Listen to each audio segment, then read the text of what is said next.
Assalamu alaikum, my dear students. Welcome to today's class of regulation of respiration. It is a chapter of respiratory system and very important chapter. আমরা জানি যে কোনো কাজই হচ্ছে যে কোনো সিস্টেম যদি করে সে সিস্টেমকে অবশ্যই কেউ না কেউ রেগুলেট করতে হবে। আদারওয়াইজ যখনই কোনো প্রবলেম হবে তখন আর সে সেটাকে ম্যানেজ করতে পারবে না। ঠিক আছে? এই জন্য আমাদের যে কোনো সিস্টেমের যে কোনো কাজ এই কাজগুলার প্রত্যেকটারই কাজে সেই সিস্টেম নিজেই থেকেই কাজ করতে পারে, কিন্তু তাদের রেগুলেশনেরও অনেক প্রয়োজন। কারণ যদি কোনো প্রবলেম হয় তখন যাতে তারা নর্মাল রেঞ্জে আনতে পারে। So the respiratory system regulation. The normal rate of respiration in adult is 14 to 18 per minute. এটা আমরা জানি 1 মিনিটে আমাদের নর্মাল রেসপিরেশন রেট হচ্ছে 14 থেকে 18। The rate and depth of the respiration is adjusted according to the requirement of the body. তাহলে এই যে আমরা একটা রেঞ্জ বললাম যে 14 থেকে 18 পার মিনিট, এটা হচ্ছে যতটুকু প্রয়োজন আমার বডিতে, রিকোয়ারমেন্ট যতটুকু, তার উপর ডিপেন্ড করে আমাদের এই রেটটা আবার অ্যাডজাস্টেড হবে। Respiration is controlled by a special group of nerve cells in the brainstem which constitute the respiratory centers. তাহলে রেসপিরেশনটা কার কন্ট্রোল করে? নর্মালি রেসপিরেশন করায় কারায় এটা আমরা পড়েছি। রেসপিরেশন করায় রেসপিরেটরি মাসেলস, এই মাসেলগুলা কন্ট্রাকশনের মাধ্যমে আমাদের vertical diameter, anterior posterior diameter, transverse diameter বাড়িয়ে আমাদেরকে ইন্সপিরেশন করে, আবার অপোজিটটা হয় এক্সপিরেশনের সময়, এটা আমরা জানি। কিন্তু এই যে মাসেলগুলো কাজ করছে তাদেরকে কারা কন্ট্রোল করছে? তাদেরকে কন্ট্রোল করছে the group of nerve cells in the brain stem. Brain স্টিমের কিছু নার্ভ সেল আছে যারা যাদেরকে আমরা রেসপিরেটরি সেন্টার বলছি, তারা হচ্ছে এই রেসপিরেশনটাকে কন্ট্রোল করছে। Okay, so the activity of this centres is control by. তাহলে এই যে টোটাল অ্যাক্টিভিটিটা রেসপিরেশনের, তাহলে কারা মেনলি করে? একটা হচ্ছে নার্ভাস কন্ট্রোল আর একটা হচ্ছে কেমিক্যাল কন্ট্রোল। তাহলে নার্ভাস কন্ট্রোলটা কারা করছে? নার্ভাস কন্ট্রোল করছে যারা কিছু নার্ভ সেল যারা ব্রেন স্টেমে থাকছে তারা, আর কেমিক্যাল কন্ট্রোল করছে কিছু কেমিক্যালস। তাহলে নার্ভাস কন্ট্রোল অফ রেসপিরেশনে হতে পারে দুই রকমের, একটা ভলান্টারি, একটা হতে পারে ইনভলান্টারি। ভলান্টারি মিনস আমি ইচ্ছাকৃতভাবে করছি, সেটাকে বলি আমরা ভলান্টারি। আর ইনভলান্টারি মানে হচ্ছে আমার অনিচ্ছাকৃত, আমি বুঝতেও পারছি না তারপরে যদি কাজটা হয়ে যায়, তাকে বলি আমরা ইনভলান্টারি। এখন তোমাদের কাছে আমার প্রশ্ন যে রেসপিরেশনটা আসলে কি, ভলান্টারি না ইনভলান্টারি? তাহলে আমরা এই যে প্রতিদিন সকাল থেকে রাত পর্যন্ত এমনকি ঘুমানোর সময়ও কিন্তু আমাদের রেসপিরেশনটা চালু আছে, তাই না? রেসপিরেশনটা যদি চালু না থাকে তাহলে কিন্তু আমরা সেভাবে আমাদের কোনো কাজই হবে না, আমরা আলটিমেটলি মারা যাব। তাহলে এই রেসপিরেশনটা মেইনলি কি? মেইনলি হচ্ছে ইনভলান্টারি, মানে আমরা বুঝছিও না, একা একাই রেসপিরেশনটা আমাদের সংগঠিত হয়ে যাচ্ছে। ঠিক আছে? আমরা ভলান্টারিও কন্ট্রোল করতে পারি। আমি এখন ইচ্ছা করছে আমি আর শ্বাস নিব না, আমি শ্বাসটাকে ধরে রেখেছি, that is call voluntary control. ঠিক আছে? তাহলে ম্যাক্সিমাম আমাদের রেসপিরেটরি কন্ট্রোলটা হচ্ছে ইনভলান্টারি, এবং এই ইনভলান্টারি কন্ট্রোলটা কারা করে? Group of neuron present in the medulla. আর ভলান্টারি কন্ট্রোলটা কারা করে? Located in the cerebral cortex. তাহলে সেরিব্রাল কর্টেক্স এর কিছু সেন্টার আছে যারা হচ্ছে আমাদের এই ভলান্টারি কন্ট্রোল অফ রেসপিরেশনটা করতে পারে। আর মেডুলাতে আমার কিছু গ্রুপ অফ নিউরনস আছে, মেডুলা এবং পন্সে, তারা হচ্ছে আমাদের এই ইনভলান্টারি কন্ট্রোল, মেইনলি যেটাই সবসময় আমাদের হচ্ছে এই ইনভলান্টারি কন্ট্রোল অফ রেসপিরেশনটাকে কন্ট্রোল করছে। তো এইগুলো গেল হচ্ছে নার্ভাস কন্ট্রোল। এছাড়াও হচ্ছে কিছু আছে আমাদের কেমিক্যাল কন্ট্রোলস। তাহলে কেমিক্যাল কন্ট্রোলস এর ভেতরে হচ্ছে আবার কিছু হতে পারে ডাইরেক্টলি কেমিক্যালস দিয়ে কন্ট্রোল করে, আবার কিছু ইনডাইরেক্টলি করতে পারে। তাহলে কি কি কেমিক্যাল আমাদের এই রেসপিরেশনটাকে যে এই কন্ট্রোল করতে হেল্প করবে? তাহলে কি কি কেমিক্যাল? সেটা হচ্ছে হাইড্রোজেন আয়নের কনসেন্ট্রেশন বেড়ে যাওয়া, কার্বন ডাইঅক্সাইডের কনসেন্ট্রেশন বেড়ে যাওয়া, এবং অক্সিজেনের কনসেন্ট্রেশন বেড়ে যাওয়া। ওকে, তাহলে এই হচ্ছে আমাদের কেমিক্যাল কন্ট্রোলস এর ভেতরে আমাদের মেইনলি হচ্ছে আমাদের কেমিক্যাল কন্ট্রোলস এর মেকানিজমটা। ওকে, তাহলে এগুলো আমরা ডিটেলস পড়বো যে কোনটা কিভাবে করছে। এখন আসি আমরা নার্ভাস রেগুলেশনটা মেইনলি কিভাবে হয়। নার্ভাস রেগুলেশনটা হচ্ছে ইনভলান্টারি, যেটা সেটা সাধারণত অটোমেটিকই হয়ে থাকে। এই ইনভলান্টারি কন্ট্রোল করে কিভাবে রেসপিরেটরি সেন্টার, যেটা হচ্ছে মেডুলা এবং পলসে আছে, তাদের মাধ্যমে ফ্রেনিক নার্ভ এবং স্পাইনাল নার্ভের মাধ্যমে রেসপিরেটরি মাসেলকে স্টিমুলেটেড করে রেসপিরেশনটা তৈরি করবে। ওকে, আর ভলান্টারি কন্ট্রোলটা হচ্ছে সেরেব্রাল কর্টেক্সে হচ্ছে এটা স্টিমুলেশন দিবে, এবং এটা দেওয়ার পরে আমাদের এরা আবার রেসপিরেটরি সেন্টার যেখানে থাকে পন্স মেডুলা সেখানে গিয়ে ইন্সপিরেশন দেয়, অথবা রেসপিরেটরি মোটর নিউরনে গিয়ে ইন্সপিরেশন দেয়। আলটিমেটলি রেসপিরেটরি মাসেলকে স্টিমুলেশন দেওয়ার পরেই রেসপিরেশনটা হবে। তোমাদেরকে মনে আছে কিভাবে আমরা রেসপিরেশনটা করেছিলাম? তাহলে আমরা একটু আমাদের আগের ইন্ট্রোডাকশন চ্যাপ্টারে আমরা যেটা পড়েছিলাম যে কিভাবে আমাদের রেসপিরেশনটা হচ্ছে, মেকানিজম অফ রেসপিরেশন, সেটা যদি আমরা একটুখানি দেখি যে ইন্সপিরেশনের মেকানিজমটা কি। আমরা প্রথমে বলেছিলাম সিগন্যালস ফ্রম রেসপিরেটরি সেন্টার। তাহলে সেন্টার থেকে একটা সিগন্যাল আসবে, তারপরে সেই সিগন্যালটা ফ্রেনিক নার্ভ দিয়ে কন্ট্রাকশন অফ ডায়াফ্রাম হবে, যার জন্য আমাদের কি হবে, লাংসের লোয়ার পোর্শনটা নিচের দিকে নেমে আসবে এবং আলটিমেটলি ভার্টিক্যাল ডায়ামিটার বাড়বে। আবার অপরদিকে হচ্ছে এক্সটার্নাল ইন্টারকোস্টাল মাসেলের কন্ট্রাকশনের জন্য রিব কেস গুলো আপওয়ার্ডস এন্ড ফরওয়ার্ডস মুভমেন্ট করবে, যার জন্য অ্যান্টেরিয়র পোস্টেরিয়র এবং ট্রান্সভার্স ডায়ামিটার বেড়ে যাবে। আলটিমেটলি চেস্ট ওয়াল এক্সপানশন করবে, ইন্ট্রাপ্লোরাল প্রেশার ডিক্রিজ করবে -5 থেকে -7.5 সেন্টিমিটার অফ ওয়াটার। তারপর লাং স্ট্রেস হবে এবং এক্সপানশন হবে, এবং ইন্ট্রাঅ্যালভিওলার এলভিওলার প্রেশারটা আবার হচ্ছে 0 টু -1 চেঞ্জ হয়ে যাবে, যার জন্য আমাদের এয়ারটা লাংসের ভেতর ঢুকবে। আশা করি তোমাদের মনে আছে, এটা আমরা যখন introduction chapter of respiratory system পড়েছিলাম, তখন আমরা মেকানিজম অফ ইন্সপিরেশনটা এভাবে পড়েছিলাম। তো এইখানে আমি একটু দেখাতে চাচ্ছি যে এই মেকানিজম অফ ইন্সপিরেশনে এই যে সিগন্যাল ফ্রম রেসপিরেটরি সেন্টার, তাহলে এইখানে হচ্ছে এই ইন্সপিরেশনটা শুরুতেই আমাদের একটা সিগন্যাল প্রয়োজন, এবং এই সিগন্যালটা কোথা থেকে আসছে, রেসপিরেটরি সেন্টার থেকে। তাহলে রেসপিরেটরি সেন্টারটা আমরা এখানে রেগুলেশনে আমরা রেসপিরেটরি সেন্টারটা আমরা কি বলেছিলাম যে present respiratory centre present in the Paul's এবং মেডুলা, ঠিক আছে। পলস এবং মেডুলাতে কিছু আমাদের গ্রুপস অফ নিউরন থাকে, যাদেরকে আমরা সেন্টার বলে থাকি। তাহলে এই সেন্টার গুলো পলস অফ মেডুলাতে থাকে। আলটিমেটলি এরাই হচ্ছে আমাদেরকে সিগন্যালটা পাঠায় ফ্রেনিক নার্ভ, স্পাইনাল নার্ভের মাধ্যমে, আলটিমেটলি রেসপিরেটরি মাসেল কন্ট্রাকশন করে ইন্সপিরেশন করবে। ওকে, তাহলে এই হচ্ছে আমাদের মেইনলি নার্ভাস রেগুলেশনটা কিভাবে হয়। Spontaneous respiration is produced by rhythmic discharge of motor neurons from the brain that innervate the respiratory muscle. তাহলে স্পন্টেনিয়াস রেসপিরেশন, আমাদের রেসপিরেশনটা কিন্তু স্পন্টেনিয়াস, একা একাই মেইনলি হয়, এবং এটা হচ্ছে একটা রিদমিক ডিসচার্জের মাধ্যমে হয়। মোটর নিউরন যেটা ব্রেনে থাকে, সেই মোটর নিউরন থেকে একটা রিদমিক্যালি ডিসচার্জ, মানে হচ্ছে একটা নির্দিষ্ট ইন্টারভাল পর পর একটা ডিসচার্জের মাধ্যমে আমাদের এই রেসপিরেটরি মাসেল গুলা কি হয়, স্টিমুলেটেড হয়ে আমাদের স্পন্টেনিয়াস রেসপিরেশন করবে। The rhythmic discharge are regulated by alteration of arterial partial pressure of oxygen, partial pressure of carbon dioxide and hydrogen ion. তাহলে এই যে রিদমিক ডিসচার্জ গুলা, এই ডিসচার্জ গুলা যে হবে, স্পন্টেনিয়াস যে ডিসচার্জ গুলো হবে, এইগুলো আবার রেগুলেট করবে আমাদের কিছু কেমিক্যালস, যেটা হচ্ছে partial pressure of oxygen, partial pressure of carbon dioxide এবং হাইড্রোজেন আয়ন কনসেন্ট্রেশনের যে চেঞ্জ হয়, এই চেঞ্জের মাধ্যমে এরা হচ্ছে রেগুলেট করে যে রিদমিক ডিসচার্জটা কিরকম ভাবে হবে। ওকে, নাও I am discussing about the respiratory center. Very very important. আমাদের respiratory center কয়টা, কোথায় থাকে, তাদের কাজ কি, এগুলো কিন্তু আমাদের জন্য খুবই important. So respiratory centers is composed of several groups of neurons located bilaterally in the medulla oblongata and pons of the brain stem.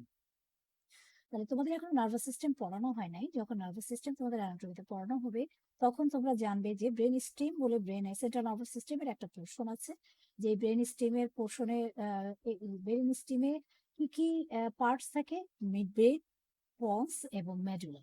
ওকে, মেডুলার নাম হচ্ছে মেডুলা অবলঙ্গাটা। তাহলে এই তিনটা পার্ট নিয়ে আমাদের ব্রেন স্টেম তৈরি। তাহলে এই রেসপিরেটরি সেন্টারটা এই ব্রেন স্টেমেই থাকে। কোথায় কোথায় থাকে, পন্স এবং মেডুলাতে থাকে। ওকে, তাহলে মোট কয়টা রেসপিরেটরি সেন্টার থাকে আমাদের? আমাদের রেসপিরেটরি সেন্টার থাকে তিনটা। কি কি নাম আমরা দেখি এখন। Number 1, dorsal respiratory group of neuron, যেটাকে আমরা শর্ট করে ডিআরজি বলছি, ঠিক আছে। Dorsal respiratory group of neuron, এটা হচ্ছে একটা সেন্টার। এছাড়া আরেকটা নাম হচ্ছে ventral respiratory group of neuron. Okay, আর number 3 is the pneumotaxic centre. তাহলে আমাদের রেসপিরেটরি সেন্টার কয়তগুলো আছে? আমাদের রেসপিরেটরি সেন্টার আছে তিনটা। Number 1 is the dorsal respiratory group of neuron. Number 2 is the ventral respiratory group of neuron. And number 3 is the pneumotaxic center. Okay, তাহলে আমরা একটু ছবি দেখি। আমরা ছবি দেখছি। এই পোর্শনটা হচ্ছে ব্রেন স্ট্রিম। দেখো, এটা হচ্ছে আমাদের ব্রেন, এটা হচ্ছে সেরিব্রাল হেমিস্ফিয়ার, এটা হচ্ছে সেরিবেলাম, আর এই যে লম্বা যে জায়গাটা দেখা যাচ্ছে that is called brain stream, এবং এই ব্রেন স্ট্রিমের নিচে থেকে আমাদের স্পাইনাল কর্ড শুরু হয়ে যাচ্ছে। ওকে, তাহলে এই ব্রেন স্ট্রিমের এই পোর্শনটাকে আমরা বড় করে দেখাচ্ছি। এটা হচ্ছে ব্রেন স্ট্রিমের পোর্শন। এই ব্রেন স্ট্রিমের ভেতরে দেখো, এটা হচ্ছে পন্স এবং এটা হচ্ছে মেডুলা। ওকে, তাহলে পন্সের দেখো, আমরা বলেছিলাম যে পন্স এবং মেডুলাতে আমাদের এই সেন্টারগুলো অবস্থিত, তাই না? তাহলে এইখানে দেখো, এই সেন্টারটার নাম কি? এই সেন্টারটার নাম হচ্ছে নিউমোট্যাক্সিক সেন্টার। ওকে, নিউমোট্যাক্সিক সেন্টার। আর এইখানে হচ্ছে দুইটা সেন্টার আছে, একটার নাম হচ্ছে dorsal respiratory group of neuron, আর এটার নাম হচ্ছে ventral respiratory group of neuron. ঠিক আছে, তাহলে এই হচ্ছে আমাদের ব্রেন স্টিমের পার্ট, যেটা হচ্ছে এই জায়গা থেকে আসছে। ঠিক আছে, ব্রেনের এই জায়গাটা হচ্ছে ব্রেন স্টিম। এইখান থেকে আমরা এই পোর্শনটাকে আমরা বড় করে দেখছি, এবং এখানে আমরা পন্স মেডুলা দুইটাকেই দেখাচ্ছি। এই পন্সের ভেতরে আমরা পেয়ে গেলাম কাকে? নিউমোট্যাক্টিক সেন্টারকে। আর মেডুলার পোর্শনে আমরা কাকে কাকে পেলাম? আমরা পেলাম ventral respiratory group of neuron and dorsal respiratory group of neuron. ঠিক আছে, তাহলে এই হচ্ছে আমাদের রেসপিরেটরি সেন্টারের অর্গানাইজেশন, মানে কোন জায়গায় লোকেশনটা আমরা এই ছবির মাধ্যমে দেখাতে পারলাম। ওকে, তাহলে এইবার আসি আমরা এই ডরসাল রেসপিরেটরি গ্রুপ অফ নিউরনটা মেইনলি কোথায় থাকে এইগুলা ব্যাপারে, এই নিউরনের ব্যাপারে আমরা একটু ডিটেলস জানবো। তাহলে আমরা দেখি এটা কি অবস্থায় থাকে। This centre located in the dorsal portion of the medulla. ঠিক আছে, এটা মেডুলার ডরসাল পোর্শনে থাকে। What is dorsal and what is ventral?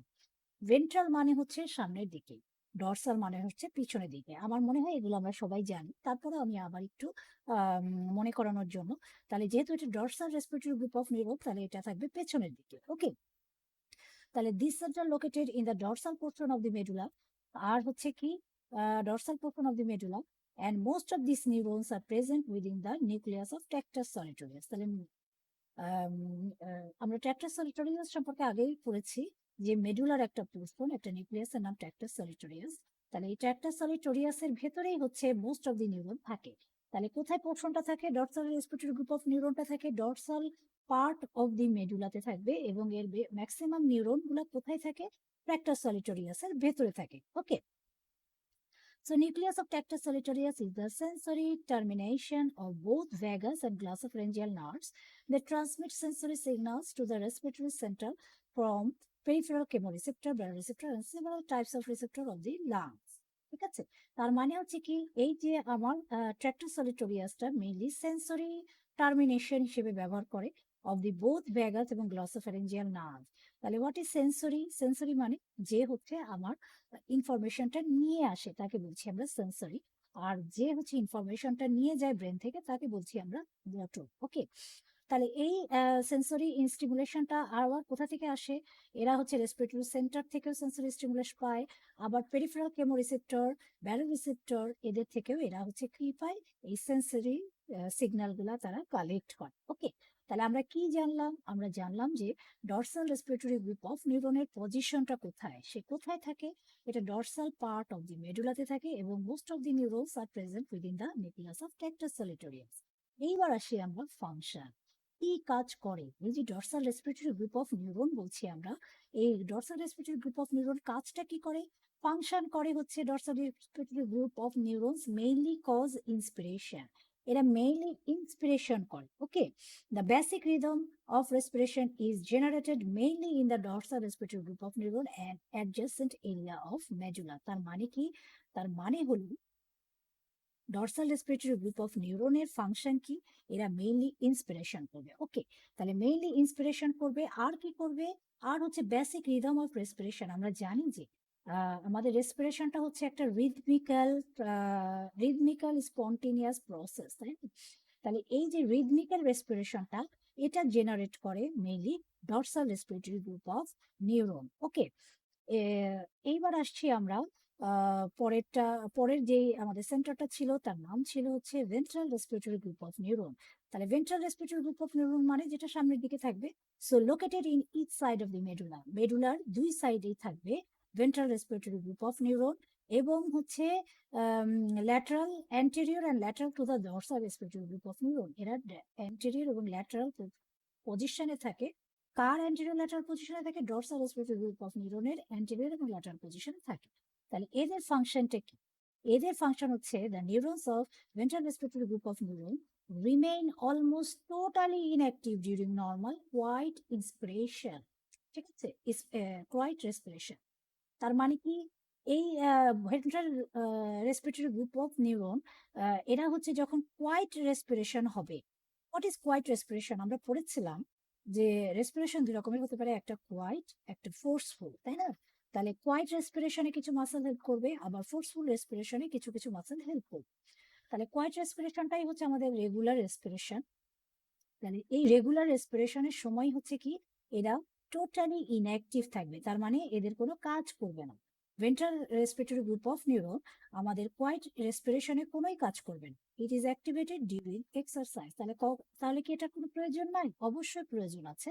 প্রয়োজন ছাড়া সৃষ্টিকর্তা আমাদের কোনো কিছুই সৃষ্টি করেন নাই। ওকে, তাহলে এই ventral respiratory group of neuron যে আমাদের কোয়াইট রেসপিরেশনে কাজ করছে না, তাহলে সে কোথায় গিয়ে কাজ করবে? During exercise. আমরা যখন এক্সারসাইজ করি তখন এরা হচ্ছে আমাদের এক্সারসাইজের সময় ventral respiratory group of neuron আমাদের হচ্ছে রেসপিরেশনটাকে কি করবে? রেগুলেট করবে। ওকে, when pulmonary ventilation increased, যখন পালমোনারি ভেন্টিলেশনটা বেড়ে যাবে, respiratory signal spill over the ventral group of neuron of from dorsal group of neuron. তার মানে যখন বেশি বেশি ভেন্টিলেশন দরকার, তার মানে ডিউরিং এক্সারসাইজ, তখন হচ্ছে এই ভেন্ট্রাল রেসপিরেটরি গ্রুপ অফ নিউরনটা ডরসাল রেসপিরেটরি গ্রুপ অফ নিউরনের উপর দিয়ে ওভার স্পিল ওভার, তার মানে হচ্ছে ডরসাল রেসপিরেটরি গ্রুপ অফ নিউরনেরও উপর দিয়ে, তার মানে তাকে ইনহিবিট করে, তা কিংবা তাকে তার যে লেভেলটা, তার লেভেলের উপরে লেভেলে গিয়ে হচ্ছে আমাদের তখন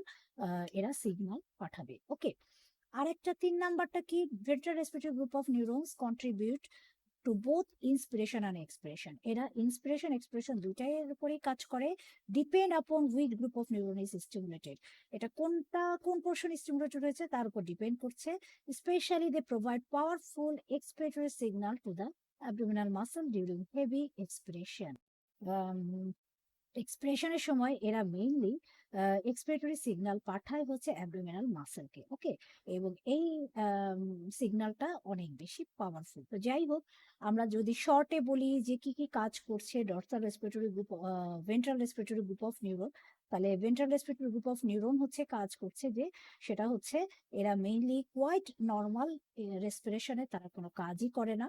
তারা শুধুমাত্র কাজ করবে ডিউরিং এক্সারসাইজ। যখন আমাদের পালমোনারি ভেন্টিলেশনটা বেড়ে যায়, তখন এটা ডরসাল গ্রুপ অফ নিউরনের থেকে নিউরনের যে সিগন্যালটা, সেই সিগন্যালটাকে তারা স্পিল ওভার করে ফেলে, যার জন্য তারা তখন আপার হ্যান্ড হয়ে যায়। আর কি করবে? আর হচ্ছে এটা মেইনলি হচ্ছে ইন্সপিরেশন এক্সপিরেশন দুইটাই করবে। আমরা যখন dorsal respiratory group of neuron পড়েছিলাম, তখন আমরা পড়েছিলাম এরা মেইনলি ইন্সপিরেশন করবে এবং এরা কোয়াইট রেসপিরেশনে কাজ করবে। তার ভেন্ট্রাল গ্রুপ অফ নিউরনটা ইন্সপিরেশন এক্সপিরেশন দুইটাতেই কাজ করবে, কিন্তু কোয়াইট রেসপিরেশনে তাদের কোনো কাজ নেই, তারা কাজ করবে ডিউরিং এক্সারসাইজ। তাহলে এই গেল হচ্ছে আমাদের দুইটা সেন্টার, একটা হচ্ছে dorsal respiratory group of neuron, আর একটা হচ্ছে ventral respiratory group of neuron. এইবার আসি আমরা নাম্বার থার্ড যে সেন্টারটা, তার নাম হচ্ছে নিউমোট্যাক্সিক centre. Okay, this center located dorsally in the nucleus of parabrachialis of the upper pons. এত বেশি লোকেশন, এত বেশি যদি মনে না থাকে অসুবিধা নাই, আমাদের এটুকু মনে রাখলেই হবে যে পন্সের আপার পার্টে থাকে হচ্ছে নিউমোট্যাক্সিক সেন্টার। ঠিক আছে, যদি আমার মনে থাকে নিউক্লিয়াস প্যারাব্রাকিয়ালিস ইজ ওকে, আদারওয়াইজ আমি আপার পন্সে হচ্ছে নিউমোট্যাক্সিক সেন্টার লোকেশনটা থাকে, এটুকু বললেও আমাদের enough. Okay, it transmits signal to the inspiratory area and controls the switch-off point of the inspiratory ramp, thus controlling the duration of filling phase of the lung cycles. Okay, তার মানে কি? তার মানে হচ্ছে এ একটা সিগন্যাল ট্রান্সমিট করে ইন্সপিরেটরি এরিয়ায়, যারা ইন্সপিরেশন করতে হেল্প করে, যেই সব আমার অর্গানস গুলা ইন্সপিরেশনে হেল্প করে, সেইখানে তারা একটা সিগন্যাল ট্রান্সমিট করে and control the switch off point, এবং সেইখানে গিয়ে তারা কি করে, ইন্সপিরেশনকে সুইচ অফ করে দেয়। সুইচ অফ মানে বন্ধ করে দেয়।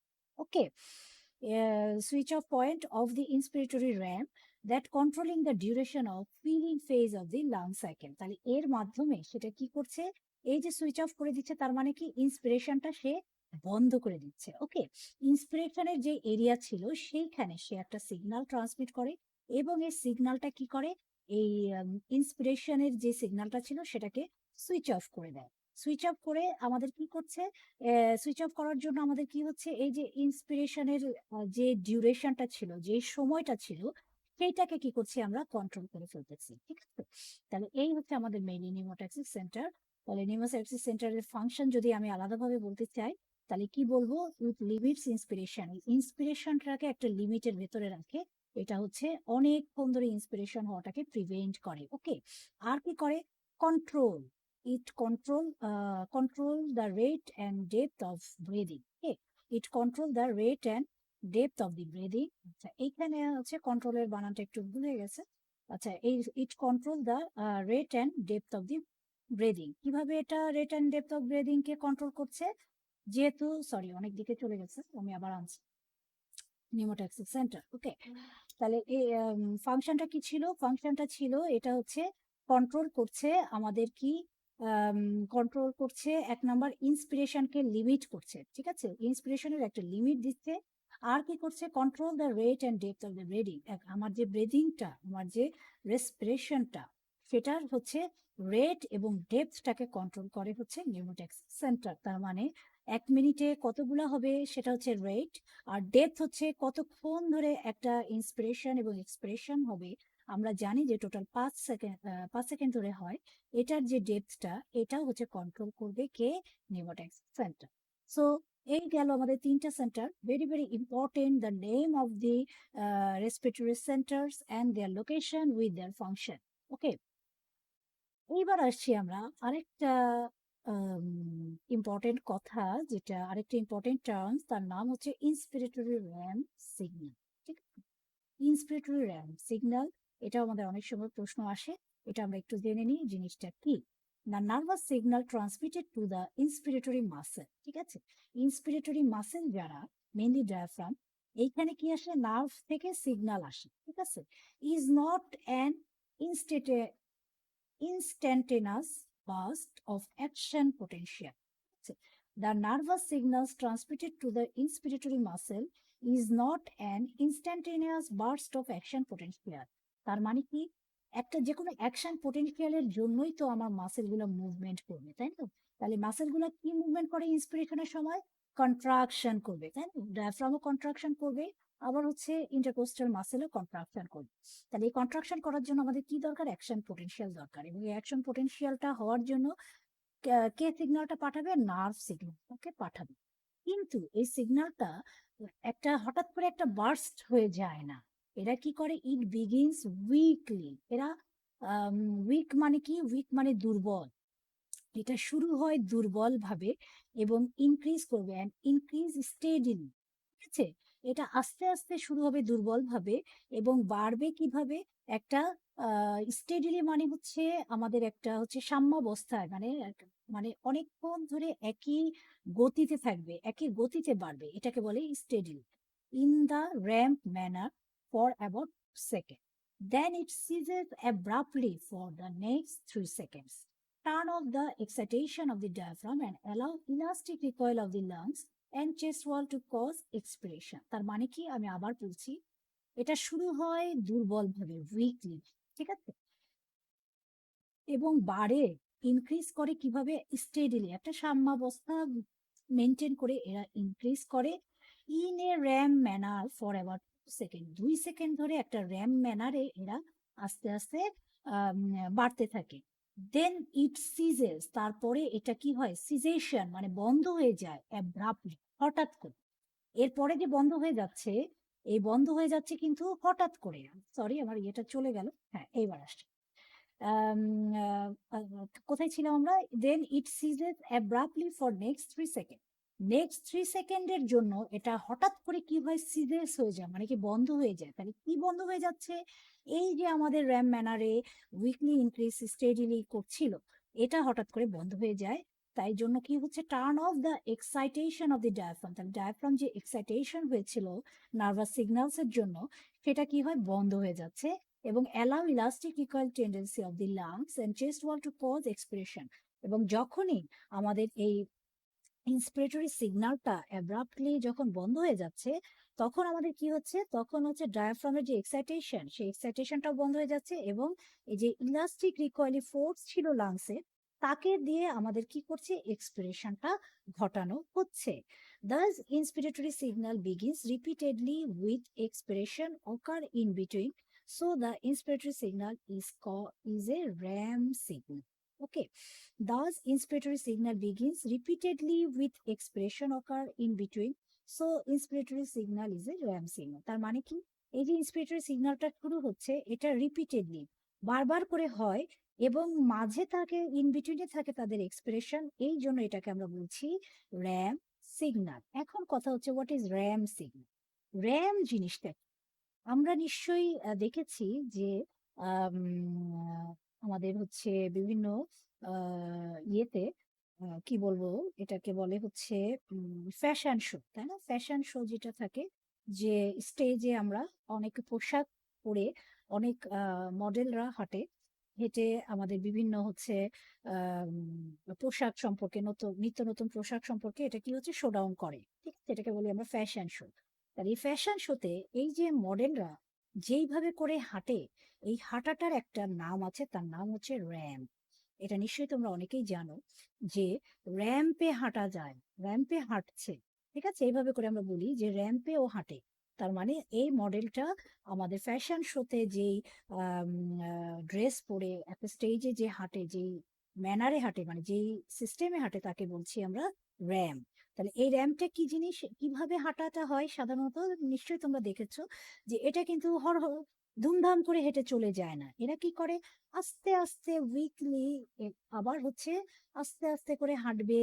এবং এই হাঁটাটা হবে একটা একটা হচ্ছে একটা সিস্টেমেটিক্যালি, মানে হুট করে বেড়ে যাবে না, আবার হুট করে থেমেও যাবে না, ঠিক আছে? এইভাবে করে হাঁটে, এদেরকেই বলে হচ্ছে র্যাম্প। তাহলে এই যে এখন আমাদের আমরা যে সিগন্যালটা বলছি ইন্সপিরেটরি সিগন্যাল, একেও আমরা র্যাম ম্যানার বলছি। কেন?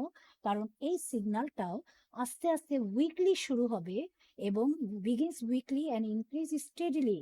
এইভাবে করে এইভাবে করে শুরু হবে এবং এইভাবে করে তারা সিগন্যালটা পাঠাবে, জাস্ট লাইক র্যাম। যেটা হচ্ছে ফ্যাশন শোতে আমাদের মডেলরা যেইভাবে হাঁটে, যেইভাবে আস্তে করে আসে, এসে আস্তে আস্তে করে তাদের ইয়েটা, হাঁটার রেটটা আস্তে আস্তে করে বাড়ায়, এই যে সিস্টেমটা, এটাকে যে র্যাম বলছি, সেই র্যামের মতোই আমাদের ইন্সপিরেটরি যে সিগন্যালটা, সেই সিগন্যালটা হয় বলেই এটাকে আমরা কি বলছি, এটাকে আমরা ইন্সপিরেটরি র্যাম সিগন্যাল বলছি। ওকে। তাহলে ইন্সপিরেটরি র্যাম সিগন্যালটা সাধারণত 2 সেকেন্ড ধরে হবে এবং তারপরে বন্ধ হয়ে যাবে ফর নেক্সট 3 সেকেন্ডের পরে। আবার তারপরে 3 সেকেন্ড কমপ্লিট হওয়ার পরে আবার 2 সেকেন্ডে এই র্যাম ম্যানারে আবার ইন্সপিরেটরি সিগন্যালটা স্টার্ট হবে, ঠিক আছে? তাহলে এই জিনিসটাকে বলছি আমরা inspiratory ramp signal. Advantage of the RAM. RAM এর কি advantage? RAM causes steadily increase in the volumes of the lung during inspiration. তাহলে এই র্যামটার জন্য কি সুবিধা? যেহেতু এটা আস্তে আস্তে বড় হচ্ছে, আস্তে আস্তে বাড়ছে, এটার সুবিধাটা কি? এটার সুবিধাটা হচ্ছে it causes speedily increase the volume of the lung. লাংসের ভেতরে যে এয়ারটা ঢুকবে, সেই এয়ারটা ঢুকে লাংসের ভলিউমটা যে বাড়াবে, এই বাড়ানোটাকে তারা কি করছে, আস্তে আস্তে করছে, স্পিডিলি করছে, রেদার দেন ইন্সপিরেটরি গ্যাস। মানে হচ্ছে ইন্সপিরেটরি গ্যাস মানে হচ্ছে ইন্সপিরেটরি গ্যাস মানে হচ্ছে যে হুট করে হঠাৎ করে একটা ঢুকে যাচ্ছি, শর্ট সাডেন ইনটেক করছি ব্রেথ, এইরকম না। ওকে। তার মানে আমি যদি এরকম করতাম, এরকম যদি আমরা রেসপিরেশন করি, সেটা কি হচ্ছে, শর্ট সাডেন ইনট্যাক্ট হয়ে যাচ্ছে, ঠিক আছে? তাহলে এইভাবে করে আমরা করি না, সাধারণত আমরা কি করি, আস্তে আস্তে উইকলি আমরা ইন্সপিরেশনটা শুরু করি এবং এটা স্টেডিলি থাকে, যার জন্য আমাদের ভলিউমটা, লাং ভলিউমটা আস্তে আস্তে করে বাড়তে থাকে। ওকে, two qualities of the inspiratory ramp are controlled. These are control the rate of inspiration of RAM signal and control the limiting point at which the RAM suddenly ceases. তাহলে এই যে র্যাম ম্যানারে আমাদের হচ্ছে এই ইয়েটা ইন্সপিরেশনটা চলবে, এটা আবার দুইভাবে আমাদের কন্ট্রোল করে। কিভাবে? একটা হচ্ছে এই যে রেটটা কিভাবে বাড়বে সেটা কন্ট্রোল করে, আবার হচ্ছে আমাদের যে 2 সেকেন্ড পরে হঠাৎ করে যে বন্ধ হয়ে যাবে সেটা আবার লিমিটিং পয়েন্টও তারা কন্ট্রোল করতে হেল্প করে। ওকে, সো এটাই হচ্ছে অ্যাডভান্টেজ অফ র্যাম। এইবার আসছি মেকানিজম অফ রিদমিক ব্রেথ। তাহলে রিদমিক ব্রেদিং এর মেকানিজম, এটা অনেক সময় আমাদের রিটেনে আসে, এই জন্য এটা একটু আমাদের পড়তে হবে। কি? Basic rhythm of respiration is generated in dorsal loop of neuron. তাহলে আমরা জানি যে নর্মালি রিদমিক ব্রেদিংটা কারা শুরু করে, ইন্সপিরেশনটা কে শুরু করে? Dorsal respiratory group of neuron. কারণ ventral respiratory group of neuron তো আমাদের কি করছে? শুধুমাত্র এক্সারসাইজে হেল্প করে, তাই না? এবং এরা ইন্সপিরেশন এক্সপ্রেশন দুইটাতেই কাজ করে। আর নিউমেটাক্সিস সেন্টার সে কি করছে? সে তো খালি সুইচ অফ করে দিচ্ছে, ইন্সপিরেশনকে সে সুইচ অফ করে আমাদের রেসপিরেটরি রেট অ্যান্ড ডেপথটাকে কন্ট্রোল করছে। ঠিক আছে, তাহলে আমার যে ইন্সপিরেশনটা শুরু হচ্ছে, এই বেসিক ইন্সপিরেশনটা, এটা কে সিগন্যালটা পাঠাচ্ছে? সিগন্যাল পাঠাচ্ছে dorsal respiratory group of neuron. Okay, so basic rhythm of respiration is generated in the dorsal respiratory group of neuron. এই ডিসচার্জ অফ ইন্সপিরেটরি নিউরন, এই ইন্সপিরেটরি নিউরনের ডিসচার্জ করবে এদের স্টিমুলেশনের জন্য এবং জেনারেশন করবে অ্যাকশন পোটেনশিয়াল, এবং এখানে অ্যাকশন পোটেনশিয়ালটা তৈরি হবে ইম্পালস টু ইন্সপিরেটরি মাসেল, এবং এই অ্যাকশন পোটেনশিয়ালটা গিয়ে আমাদের ইন্সপিরেটরি যে মাসেল আছে তাকে স্টিমুলেটেড করবে। করার পরে এই action potential begins weekly in A RAM manner for 2 second. তাহলে ইন্সপিরেটরি মাসেলে আবার অ্যাকশন পোটেনশিয়ালটা শুরু হবে কিভাবে? উইকলি শুরু হবে এবং র্যাম ম্যানারে থাকবে 2 সেকেন্ড। ওকে, এরপরে কি হবে? 2 সেকেন্ড যখন পাস হয়ে গেল তখন নিউমোট্যাক্সিক সেন্টারটা কি করবে? এখানে সেন্টার এনটা বাদ গিয়েছে, ঠিক আছে? নিউমোট্যাক্সিক সেন্টারের এন বাদ গিয়ে যাচ্ছে, তোমরা একটু দেখে নিও। The pneumotaxic centre gives inhibitory impulse to the inspiratory neuron to limit inspiration. আমরা জানি যে নিউমোট্যাক্সিক সেন্টারের কাজই হচ্ছে ইন্সপিরেশনটাকে একটা লিমিটের ভিতরে রাখা। তাহলে যখন এই 2 সেকেন্ড ধরে আস্তে আস্তে উইকলি র্যাম ম্যানারে আমার হচ্ছে ইন্সপিরেশনটা চালু হলো, কিংবা ইন্সপিরেশনটা হয়ে গেল 2 সেকেন্ড, তখনই আমাদের নিউমোট্যাক্সিক সেন্টার কি করবে? একটা ইনহিবিটরি ইম্পালস পাঠাবে ইন্সপিরেটরি নিউরনে দিয়ে টু লিমিট দ্য ইন্সপিরেশনটাকে লিমিট করার জন্য। এই জন্য কি হবে? ইন্সপিরেটরি সিগন্যালটা সিজেস হয়ে যাবে, মানে ইন্সপিরেটরি যে সিগন্যালটা আসছিল ডরসাল গ্রুপ অফ নিউরন থেকে, সেটা কি হবে? বন্ধ হয়ে যাবে অ্যাব্রাপ্টলি ফর নেক্সট 3 সেকেন্ড। তারপরে এটা হঠাৎ করে বন্ধ হয়ে যাবে এবং কতক্ষণ সময় পর্যন্ত বন্ধ থাকবে? নেক্সট 3 সেকেন্ড পর্যন্ত বন্ধ থাকবে। Turn off the excitation of the diaphragm, তখন হচ্ছে ডায়াফ্রাম যে এক্সাইটেশন হয়েছিল, যে কন্ট্রাকশন করেছিল, সেটা কি হবে? বন্ধ হয়ে যাবে। Allow elastic recoil of the lung chest wall causing expiration, তখন হচ্ছে যেহেতু আমার ডায়াফ্রামটা কন্ট্রাকশন বন্ধ হয়ে গেছে, তখন কি নর্মাল লাংস এর যে ইলাস্টিক রিকয়েল টেন্ডেন্সি ছিল, তারা হচ্ছে কি করবে? এক্সপিরেশনটা করে দিবে। এর এরপরে কি হবে? Inspiratory signal begins again for another cycle. যখন এক্সপিরেশনটা আবার শেষ হয়ে যাবে 3 সেকেন্ড, তখন আবার কি হবে? ইন্সপিরেটরি সিগন্যাল আবার শুরু হবে এগেইন ফর অ্যানাদার সাইকেল। তাহলে এই একটা সাইকেল হয়ে গেল, এরপরে আবার আরেকটা সাইকেল শুরু হবে। So this is called mechanism of rhythmic breathing. তাহলে রিদমিক ব্রিদিংটা এইভাবে করে আমাদের হতে থাকবে। ওকে, এইবার আসছি আমরা Hering breathing inflation reflex. The rate and depth of the respiration is controlled by the reflex which is transmitted from lungs to respiratory center through the vagus nerve. ঠিক আছে, তার মানে কি? রেট এবং depth of the respiration control করে by A reflex, একটা reflex দিয়ে control হয়, which is transmitted from lungs two the respiratory centre through the vagus nerve. তাহলে লাংস থেকে একটা সিগন্যাল যাবে রেসপিরেটরি সেন্টারে ভ্যাগাস নার্ভের মাধ্যমে, যার ফলে আমাদের রেট এবং ডেপথ অফ দি রেসপিরেশনটা কন্ট্রোল হবে। তাহলে এই যে আমাদের ভ্যাগাস নার্ভ দিয়ে যাবে লাংস থেকে, কিভাবে যাবে? স্ট্রেস রিসেপ্টরের মাধ্যমে। Stress receptor located in the lung, mainly the bronchi and bronchioles আর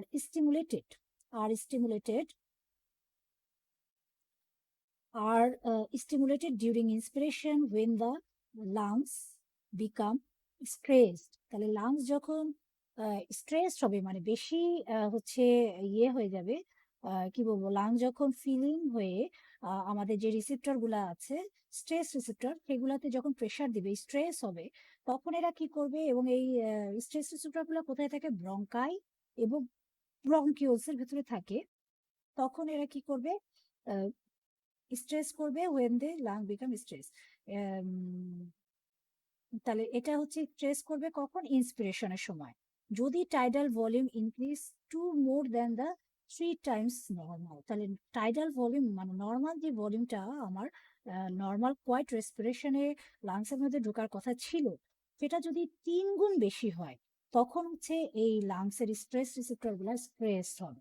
হওয়ার পরে তারা হচ্ছে একটা সিগন্যাল পাঠাবে through vagus nerve to control the rate and depth of the respiration. তাহলে এখানে আমাদের মনে রাখতে হবে যে এটা কখন হবে, যখন টাইডাল ভলিউমের থেকে 3 গুণ বেশি। এখন কি আমাদের মনে আছে টাইডাল ভলিউম কত ছিল? টাইডাল ভলিউম ছিল হচ্ছে 500 ml, তাই না? তো 500 ml এর 3 গুণ যখন হয়ে যাবে, তখন আমাদের এই লাংসটা স্ট্রেস হবে, হয়ে একটা রিফ্লেক্স তখন হচ্ছে শুরু হবে। ওকে, the afferent impulse transmit signal through the vagal into the dorsal respiratory group of neuron. They, when lung become overstressed and stops further inspiration. তার মানে কি হলো, তাহলে এই যে আমার স্ট্রেস রিসেপ্টরটা, এই স্ট্রেস রিসেপ্টর যখন স্ট্রেস হলো, এরা ভ্যাগাস নার্ভের মাধ্যমে এটা কোথায় দিবে সিগন্যালটা, ডরসাল গ্রুপ অফ নিউরনকে সিগন্যালটা দিবে, এবং এই ডরসাল গ্রুপ অফ নিউরন আমরা জানি যে ইন্সপিরেশনে হেল্প করে। তখন এরা যখন সিগন্যালটা পাবে, তখন তারা ইন্সপিরেশনটা বন্ধ করে দিবে। কেন? কারণ হচ্ছে ওভার স্ট্রেস হয়ে গেছে, এটা জানার পরে তারা ইন্সপিরেশন বন্ধ হয়ে যাবে। সুতরাং সুইচ অফ দ্য ইন্সপিরেটরি র্যাম্প।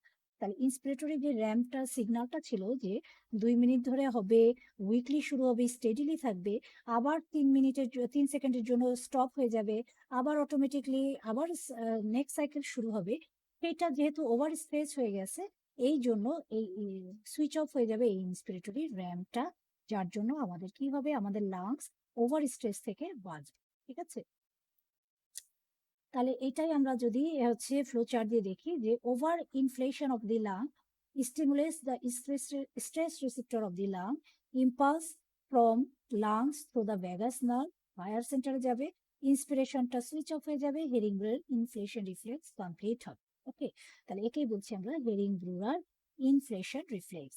তাহলে এই হেরিং ব্রুয়ার ইনফ্লেশন রিফ্লেক্স এর জন্য আমাদের কি হচ্ছে, লাংসের কিছু সুবিধা হবে, তাই না? তাহলে this reflex probably is not activated normally, it activates when the tidal volume increase to more than 3 times normal. এটা আমরা আগেই বলেছি যে টাইডাল ভলিউমের যদি 3 গুণ হয়, তখনই এই রিফ্লেক্সটা হবে আমাদের লাংটাকে রক্ষা করার জন্য। তাহলে what are the importance of Hering-Breuer inflation reflex for conversion of continuous inspiration to rhythmic respiration? ঠিক আছে, কন্টিনিউয়াসলি ইন্সপিরেশনটা যদি হতে থাকে, তখনই তো আমার ওভার স্ট্রেস হবে, তাই না? তাহলে এই কন্টিনিউয়াস ইন্সপিরেশনটাকে আমাদের কি করবে, রিদমিক রেসপিরেশনে কনভার্ট করবে, বদল করে দিবে। তাহলে রিদমিক রেসপিরেশনটা কি, যে 2 সেকেন্ড ধরে হচ্ছে আস্তে আস্তে উইকলি স্টেডিলি ইন্সপিরেশন হবে, তারপরে সুইচ অফ হয়ে যাবে 3 সেকেন্ডের জন্য, আবার নেক্সট সাইকেল শুরু হবে, আবার ইনক্রিজ উইকলি স্টেডিলি ইনক্রিজ করে 2 সেকেন্ড থাকবে, আবার সুইচ অফ হবে। This is call rhythmic respiration. তাহলে হচ্ছে আমার কন্টিনিউয়াস ইন্সপিরেশন ইন্সপিরেশন হতে হতে হতে থাকবে, সেটাকে বন্ধ করে আমার কনভার্ট করে দেবে রিদমিক রেসপিরেশনে। এটা হচ্ছে একটা ইম্পর্টেন্স। আর কি করবে, রেগুলেশন অফ টাইডাল ভলিউম, তারা টাইডাল ভলিউমকে কন্ট্রোল করবে, প্রিভেন্ট করবে ওভার স্ট্রেচিং অফ লাংটাকে ওভার স্ট্রেচিং হওয়া থেকে প্রিভেন্ট করবে, এবং ইনক্রিজ করবে রেসপিরেটরি রেট। ঠিক আছে, তাহলে লাং যদি ওভার স্ট্রেস হয় তাহলে কি সমস্যা, ওভার স্ট্রেস যদি হয় লাং, তাহলে কি হবে, ধরো একটা লাংসের একটা ক্যাপাসিটি আছে এতটুকু ফুলে যাওয়ার, সেটা যদি আমার 3 গুণ ফুলে যায়, তখন কি হবে, লাংসের অ্যালভিওলাই গুলা কি হবে, রাপচার হয়ে যাবে, তাই না? এত এয়ার তারা নিতে পারবে না। তাহলে এটা আমাদের জন্য খুবই ক্ষতিকর। এবং এরকম যদি কখনো সিচুয়েশন আসে যে টাইডাল ভলিউমের থেকে 3 গুণ বেশি আমার লাংসের ভলিউম হয়ে গেল, লাংসের ভেতরের ভলিউম হয়ে যায়, তখনই স্ট্রেস রিসেপ্টর গুলো স্ট্রেস হয়ে এই হেরিং ব্রুয়ার ইনফ্লেশন রিফ্লেক্স তৈরি করে, এবং এরা লাংসকে ওভার স্ট্রেচিং হওয়া থেকে প্রিভেন্ট করে। ওকে, এটা একটা আমাদের লাইফ সেভিং রিফ্লেক্স। এইবার আসছি আমাদের, যদি এই রেসপিরেটরি সেন্টার গুলা যদি কোনো ক্ষতি হয়, কেটে যায়, এরকম যদি কিছু হয়, তাহলে কি হয় নর্মালি? তো এটা হচ্ছে আমি তোমাদের জ্ঞানন বই থেকে নিয়েছি। ঠিক আছে, জ্ঞানন বই থেকে নিয়েছি। এটা রেগুলারলি অত আসে না, তারপরে একটু জানার দরকার।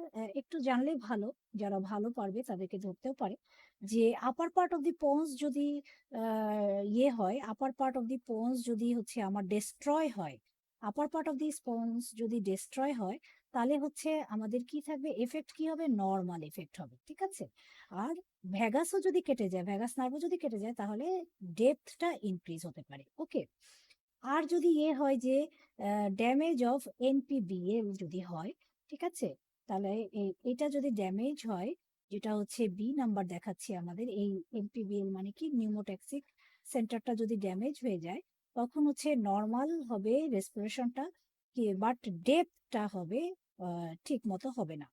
ঠিক আছে, ডেপথটা মেনটেন হবে না।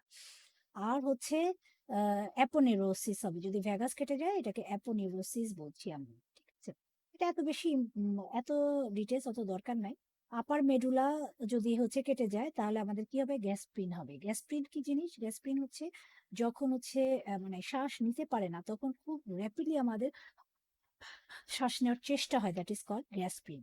তাহলে যদি ভ্যাগাস ইনট্যাক্ট থাকে তাহলে গ্যাস্ট্রিন হবে, আর যদি ভ্যাগাস কেটে যায় তাহলে ইরেগুলার হবে। ওকে, আর লোয়ার পার্ট অফ দি যদি মেডুলা কেটে যায়, যদি মেডুলার নিচে দিয়ে কেটে যায়, তাহলে কোনো সিগন্যালই নিচে আসবে না, যার জন্য কোনো রেসপিরেশন হবে না। এটা ভ্যাগাই ইনট্যাক্ট থাকলেও রেসপিরেশন হবে না, ভ্যাগাস কেটে গেলেও রেসপিরেশন হবে না। ওকে, তাহলে এইটা হচ্ছে আমাদের বিভিন্ন এফেক্ট অফ ট্রান্সেকশন। ট্রান্সেকশন মানে এইভাবে করে ট্রান্সভার্সলি যদি কেটে যায়, তখন হচ্ছে এই এফেক্ট গুলো হয়। এটার হচ্ছে আমি জ্ঞান থেকে নিয়েছি, তোমাদের রেগুলারলি খুব একটা ধরা হয় না। যারা অনেক ভালো পারবে, অনার্স পাওয়ার মতো পরীক্ষা দেবে, তাদেরকে কিন্তু এটা মাঝে মধ্যে ধরা হতে পারে। এই জন্য একটু জেনে রাখা যে এফেক্ট গুলো হতে পারে। ওকে, তো ওই এফেক্ট গুলাই এখানে বলা আছে যে কি কি এফেক্ট হয়, ওইটা যে চার্টে যেগুলো বলা ছিল সেগুলি এখানে ডিটেলস করে বলা আছে, তাই জন্য আমি আর আলাদা করে যাচ্ছি না। আচ্ছা, এইবার আসছি আমরা chemical control.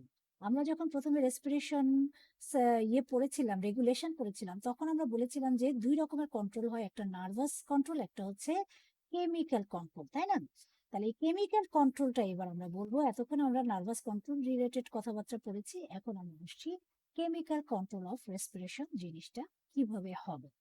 The ultimate goal of respiration is to maintain proper concentration of oxygen, carbon dioxide and hydrogen ion in the tissue. এটা তো আমরা সবাই জানি। এই রেসপিরেশনের আলটিমেটলি কাজটা কি? কাজ হচ্ছে অক্সিজেন, কার্বন ডাইঅক্সাইড এবং হাইড্রোজেন আয়নের কনসেন্ট্রেশনটা মেনটেন করার টিস্যুতে, তাই না? তাহলে therefore respiratory activity is higher responsive to change in each of this. তাহলে এই যে তিনটা যে কেমিক্যাল সাবস্টেন্স আছে, একটা অক্সিজেন, একটা কার্বন ডাইঅক্সাইড এবং একটা হাইড্রোজেন আয়ন, এইগুলার উপর ডিপেন্ড করে, এগুলার জন্যই হচ্ছে আমাদের কি হচ্ছে, হাইলি রেসপন্সিভ। ঠিক আছে, তাহলে এই রেসপিরেটরি অ্যাক্টিভিটিটা হাইলি রেসপন্সিভ এইগুলার চেঞ্জের উপরে। তাহলে কি কি জিনিস, আমাদের কি কি কেমিক্যাল ফ্যাক্টর আমাদের এই কেমিক্যাল কন্ট্রোল অফ রেসপিরেশনে পার্ট নেয়, ভেরি ভেরি ইম্পর্টেন্ট। কি কি ফ্যাক্টরস?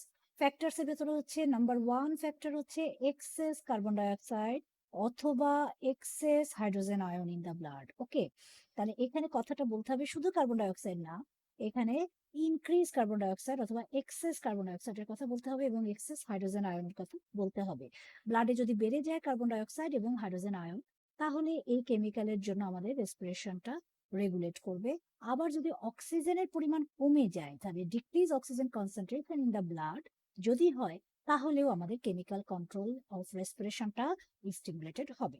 তাহলে অনেক সময় আমরা প্রশ্ন করি যে কি কি কেমিক্যাল আমাদের রেসপিরেশনটাকে কন্ট্রোল করে, তাহলে আমাকে বলতে হবে increase carbon dioxide, increase hydrogen ion এবং decrease oxygen concentration in the blood causes chemical control of respiration. ঠিক আছে, তাহলে এখন এই কেমিক্যাল কন্ট্রোলটা কিভাবে হচ্ছে আমরা একটু ডিটেলস আলোচনা করব। তাহলে কেমিক্যাল কন্ট্রোলটা করার জন্য আমাদের কিছু কেমো সেন্সিটিভ এরিয়া আছে। ঠিক আছে, তাহলে কেমো সেন্সিটিভ এরিয়া অথবা এদেরকে আমরা বলছি কেমো রিসেপ্টরস। ঠিক আছে, তাহলে কেমো রিসেপ্টর অথবা কেমো সেন্সিটিভ এরিয়া কয়টা আছে আমরা দেখি। এক number, central chemo sensitive area.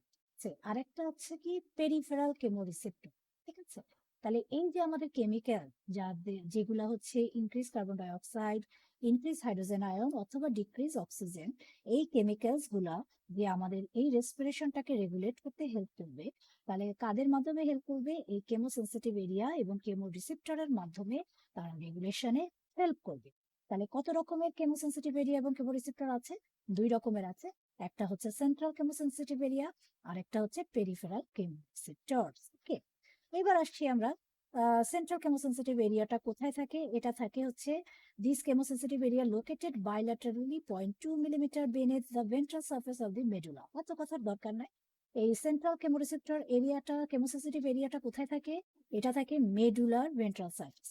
Okay, this area is highly sensitive to change in either blood partial pressure of carbon dioxide or hydrogen। Okay, তাহলে এরা এই যে সেন্ট্রাল কেমোসেন্সিটিভ এরিয়া যেটা হচ্ছে মেডুলাতে থাকছে, এরা হাইলি সেন্সিটিভ হচ্ছে ব্লাডের partial pressure of carbon dioxide এবং হাইড্রোজেন আয়নের কনসেন্ট্রেশন চেঞ্জের জন্য এরা highly sensitive and can excite the other portion of the respiratory centre, এবং এরা হচ্ছে other portion of the respiratory সেন্টারকে এক্সাইটেড করতে পারে। ওকে, এটাকে বলছি আমরা সেন্ট্রাল কেমোসেন্সিটিভ এরিয়া, যেটা থাকে হচ্ছে মেডুলাতে। ওকে, এইবার আসছি আমরা সেকেন্ড, যেটা ছিল পেরিফেরাল কেমোরিসেপ্টর। পেরিফেরাল কেমোরিসেপ্টরস আবার দুই রকমের হতে পারে, একটা হচ্ছে ক্যারোটিড বডি আর একটা হচ্ছে অ্যারোটিক বডি, ঠিক আছে।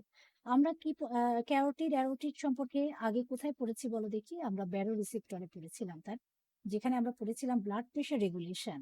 ব্যারো রিসেপ্টরে আমরা কি পড়েছিলাম? অ্যারোটিক আর্ট আর হচ্ছে ক্যারোটিড বডি, ক্যারোটিড সাইনাস, তাই না?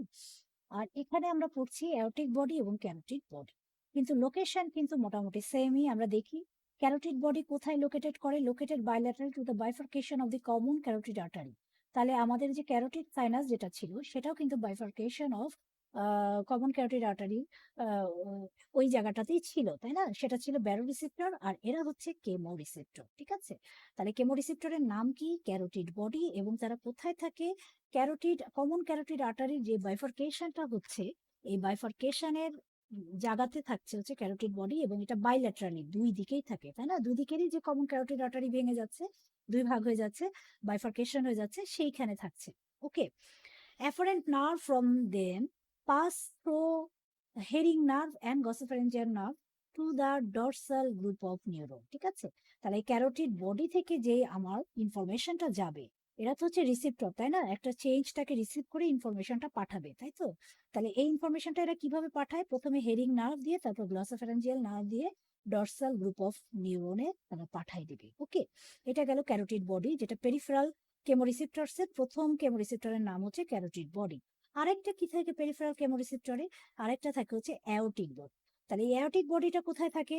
These are located in the arch of aorta, ঠিক আছে। এটার লোকেশনে একই রকমই। তারপরে কি? Afferent nerve from passes through the vagus nerve. তাহলে এইখান থেকে অ্যাওটিক বডি থেকে যে ইনফরমেশনটা পাঠাবে ডরসাল গ্রুপ অফ নিউরনে, সেখানে হচ্ছে ডরসাল গ্রুপ অফ নিউরন হবে এটা, ডরসাল গ্রুপ অফ নিউরনের যে পাঠাবে, তারা কি নার্ভের মাধ্যমে পাঠাবে? ভ্যাগাস নার্ভ দিয়ে পাঠাবে। ওকে, তাহলে এই গেল হচ্ছে কেমো রিসেপ্টর এবং কেমো সেন্সিটিভ এরিয়ার হচ্ছে বর্ণনা, যে কোথায় কি থাকে। এইবার আসছি এই যে কেমো সেন্সিটিভ এরিয়া এবং কেমো রিসেপ্টরস, এরা কিভাবে আমাদের রেসপিরেশনটাকে রেগুলেট করে কেমিক্যাল চেঞ্জের মাধ্যমে। তাহলে আসি প্রথমে আমরা effect of increase carbon dioxide and hydrogen ion concentration, ঠিক আছে। তাহলে আমরা তিনটা কেমিক্যালস এর কথা বলেছিলাম, যে increase of carbon dioxide and hydrogen ion, আরেকটা বলেছিলাম ডিক্রিজ অফ অক্সিজেন, ঠিক আছে। তাহলে আমরা প্রথমে কার্বন ডাইঅক্সাইড এবং হাইড্রোজেন আয়ন কিভাবে হচ্ছে আমাদের রেসপিরেশনকে রেগুলেশন করছে কেমিক্যালি, এইটা আমরা প্রথমে পড়ছি, যে effect of increase carbon dioxide and hydrogen ion concentration কি করে। Okay, the sensory neuron in the chemosensitive area are specially excited by only hydrogen ion, but hydrogen ion poorly cross the blood-brain barrier. For this reason, it has less effect to stimulate the central chemoreceptors than carbon dioxide, but is more potent than carbon dioxide. তার মানে হচ্ছে যে central কেমোসেন্সিটিভ area যেটা আমরা পড়েছি মেডুলাতে থাকে, তাই না? মেডুলা কোথায়? মেডুলা হচ্ছে আমাদের ব্রেন স্টিমের একটা পোর্শন।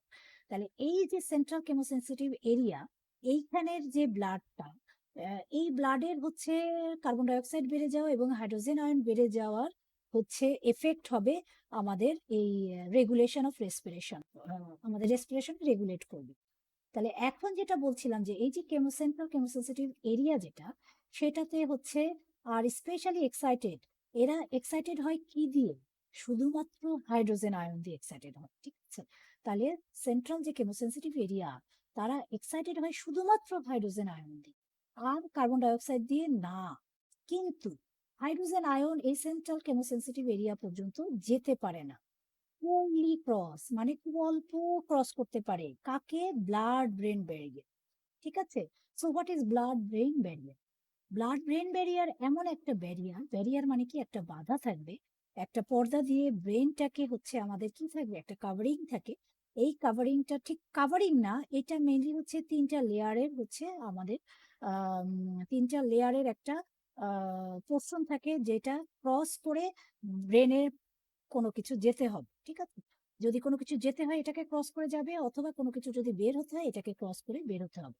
তাহলে এই ব্লাড ব্রেন ব্যারিয়ারটা কেন তৈরি করা হয়েছে? ব্লাড ব্রেন ব্যারিয়ারটা তৈরি করা হয়েছে যেহেতু ব্রেন একটা খুবই ইম্পর্টেন্ট সাবস্টেন্স। ব্রেন যেটা আমার যত ইম্পর্টেন্ট সেটাকে আমরা কি করি? যত্ন করে রাখি। ধরো আমার টাকা পয়সা আমরা কোথায় রাখি? আলমারিতে তালা দিয়ে রাখি। আমরা কাপড় চোপড় কি তালা দিয়ে রাখি? নো। তার মানে কি? টাকা পয়সা আমাদের জন্য ইম্পর্টেন্ট, তাই না? আগেকার মানুষরা কি করতো? সিন্ধুকে ভরে রাখতো, তাই না? তার মানে কি? ইম্পর্টেন্ট জিনিসগুলোকে আমরা বেশি ইম্পর্টেন্স দিয়ে প্রিজার্ভ করতে চেষ্টা করি। ঠিক সেরকম আমাদের বডির ইম্পর্টেন্ট স্ট্রাকচার কোনটা? বডির ইম্পর্টেন্ট স্ট্রাকচার হচ্ছে আমাদের ব্রেন। তাহলে এই ব্রেনটাকে আমরা হেলাফেলা করবো না, তাই না? ব্রেনটাকে আমরা প্রোটেকশন দিব। যে কোনো ভাবেই হচ্ছে ব্রেন নিয়ে কেউ যেতে পারবে এটা আমরা অ্যালাউ করব না। এই জন্য ব্রেনে যাওয়ার জন্য আমাদের একটা ব্যারিয়ারকে ক্রস করে যেতে হয়, সেই ব্যারিয়ারটার নাম হচ্ছে ব্লাড ব্রেন ব্যারিয়ার। তাহলে ব্লাড ব্রেন ব্যারিয়ার কি দিয়ে তৈরি হয়, কি আসে বিষয়, আমরা সবাই নার্ভাস সিস্টেমে পড়বো, ওকে? তাহলে এই ব্যারিয়ারটা পাস করা ছাড়া আমাদের কিন্তু কিছু ব্রেনে যেতে পারে না। তো এখন ব্রেনের ভেতরেই আছে আমার কেমোসেন্সিটিভ এরিয়াটা, মেডুলার ভেতরে আছে, এবং এই কেমোসেন্সিটিভ এরিয়াটা হাইড্রোজেন দিয়ে অনেক বেশি এক্সাইটেড হয়। কিন্তু এই হাইড্রোজেনটা আবার এই মেডুলাতে যাওয়ার জন্য যে ব্যারিয়ারটা আছে, ব্লাড ব্রেন ব্যারিয়ার আছে, সেটা আবার ভালো মতো ক্রস করতে পারে না, ক্রস করে। যার জন্য for this reason is have less effect to stimulate central chemoreceptor. তাহলে এই জন্য এরা যদিও অনেক পোটেন্ট, তারপরেও এরা হচ্ছে সেন্ট্রাল কেমোরিসেপ্টরকে স্টিমুলেট করাতে হচ্ছে তাদের লেস এফেক্ট আছে, ওকে, কার্বন ডাইঅক্সাইডের তুলনায়, ঠিক আছে?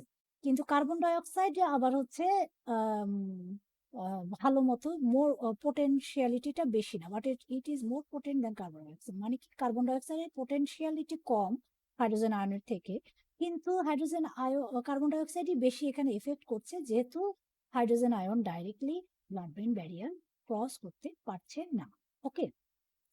তো কার্বন ডাইঅক্সাইড কি করছে? Little direct effect to stimulate the chemosensitive area. এরা কি করে? এরা হচ্ছে কার্বন ডাইঅক্সাইডটা ওয়াটারের সাথে বাইন্ড করে কার্বনিক অ্যাসিড হয়ে হাইড্রোজেন আয়ন এবং বাইকার্বনেট ফর্ম তৈরি করে, তাই না? তাহলে কার্বন ডাইঅক্সাইডটা কি করে? যেহেতু এটা ব্লাড ব্রেন ব্যারিয়ার ক্রস করে যায়, যেতে পারবে, কার্বন ডাইঅক্সাইডের অসুবিধা নাই। সে ব্লাড ব্রেন ব্যারিয়ার ক্রস করে ভিতরে যে ওয়াটার থাকে সেই ওয়াটারের সাথে বাইন্ড করে সে কার্বনিক অ্যাসিড তৈরি করবে, এবং কার্বনিক অ্যাসিড টা আবার ভেঙে গিয়ে বাইকার্বনেট এবং হাইড্রোজেন আয়ন তৈরি করবে। এই হাইড্রোজেন আয়ন তখন স্টিমুলেটেড করবে অথবা এক্সাইটেড করবে এই কেমোসেন্সিটিভ এরিয়াকে, ওকে? তাহলে আমরা এবার কেমোসেন্সিটিভ এরিয়া দেখি। এই যে কেমোসেন্সিটিভ এরিয়া, এখানে আছে কেমোসেন্সিটিভ এরিয়া, ওকে?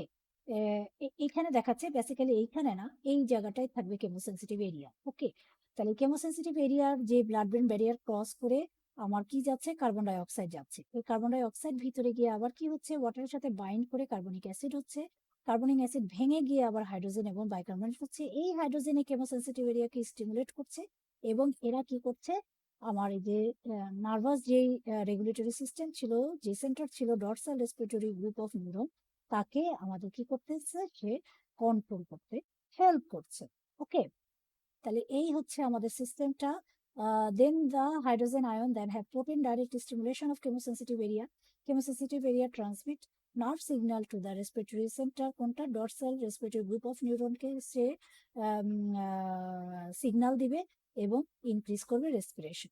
কেন ইনক্রিজ করবে রেসপিরেশন? বিকজ আমার কার্বন ডাই অক্সাইডের পরিমাণ বেশি, তাই না? কার্বন ডাই অক্সাইডের পরিমাণ বেশি, হাইড্রোজেন আয়নের পরিমাণ বেশি। এই জন্য আমার কি করতে হবে? কার্বন ডাই অক্সাইডটা বের করে দিতে হবে। এই জন্য কিভাবে আমরা বের করে দেবো? Increase respiration. যত বেশি রেসপিরেশন হবে কার্বন ডাই অক্সাইড বের হয়ে যাবে।